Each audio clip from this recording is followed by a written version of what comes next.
அன்பு நெஞ்சங்களே, இறைவன் நமக்கு தந்த புதிய நாளிலே இறைவனுக்கு நன்றி கூறி இறை வார்த்தையால் நம் வாழ்வை பயனுள்ளதாக மாற்றுவோம். இறைவன் நம் அனைவரை நிறைவாக ஆசீர்வதித்து பாதுகாத்து வழிநடத்துவாராக. இன்றைய விழா புனித பர்னபா விழா. மத்தேயு நற்செய்தி நூல் பிரிவு 10, இறை சொற்றொடர்கள் 7 முதல் 13 முடிய. இதன் விளக்கம் அறிவோம். இயேசு தம்முடைய அதிகாரத்தை மற்றவருடன் பகிர்ந்து கொண்டது மட்டுமன்று, தமக்கு பின் தம் சீடர் தம்மை விட அரிய பெரிய சாதனை புரிவர் என்ற எதிர்பார்ப்பு கொண்டிருந்த ஆண்டவரை இப்பகுதி நம்முன் வைக்கிறது. தங்களுடைய காலத்துக்கு பின்னால் தங்களுடைய பணியை செய்வதற்கூட யாரையும் பயிற்றுவிக்க தயங்கும் உலகத்தில் ஆண்டவரின் இச்செயல் மாபெரும் புதுமை செயல்.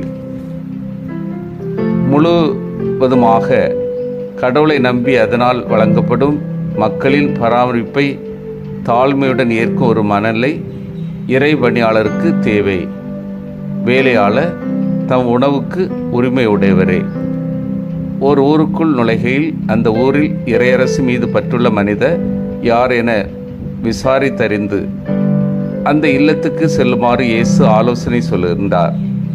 ஒருவேளை ஆண்டவரை பற்றி ஏற்கனவே கேள்விப்பட்டவர்களை பற்றி இவ்வாறு சொல்லப்பட்டதோ என யூகிக்க தோன்றுகிறது. உள்ளே நுழையும் போது அந்த இல்லத்தை வாழ்த்துங்கள் என்கிறார் இயேசு. வார்த்தைக்கு செயல் ஆற்றல் உண்டு என்பது பொதுவாக கிழக்கத்திய சமுதாயங்களில் காணப்படும் ஆழ்ந்த நம்பிக்கை. எனவேதான் உரைக்கப்படும் வாழ்த்துறையை ஏற்பார் இல்லாத இடத்தில் அதை உரைக்கக்கூடாது என்று எச்சரிப்பு காணப்படுகிறது. இயேசுவின் சமாதான வாழ்த்துதல் ஒரு அடையாளம் காட்டும் சொல்லாக பயன்பட்டது. அன்பார்ந்தவர்களே, இன்று திரு அவையிலே புனித பர்னபா விழாவை கொண்டாடுகின்றோம். பர்னபா என்பதற்கு ஆறுதலின் மகன், உற்சாகத்தின் மகன், ஊக்குவிக்கும் பண்பு கொண்டவர் என்பது பொருள்.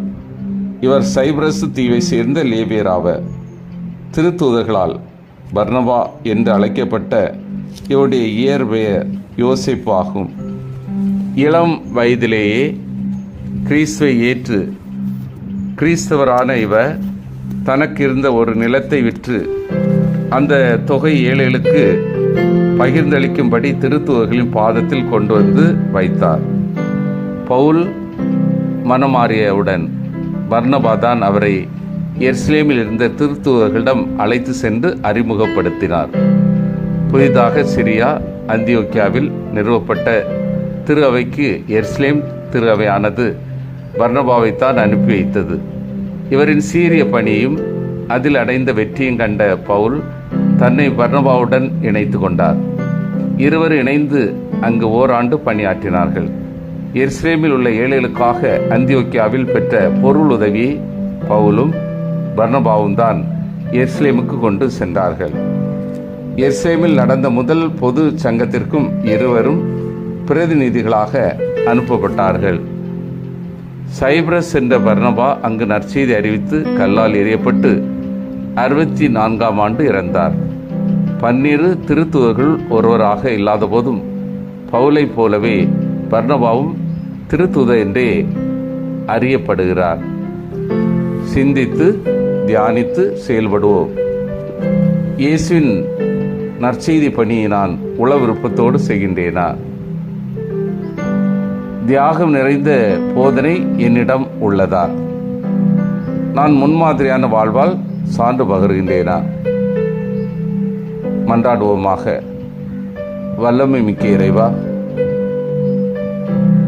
புனித பர்னபா இயேசு நற்செய்தி பணியை தனது வார்த்தையினால் மட்டுமல்ல வாழ்வால் சான்று பகிர்ந்தது போன்று எங்களுடைய வாழ்விலும் உமது நற்செய்தி பணியை உள விருப்பத்தோடு செய்யவும், தியாகம் நிறைந்த போதனை எங்கள் மத்தியில் இருக்கவும், முன்மாதிரியான வாழ்வால் சான்று பகரவும் உதவி செய்தலும். ஆமீன்.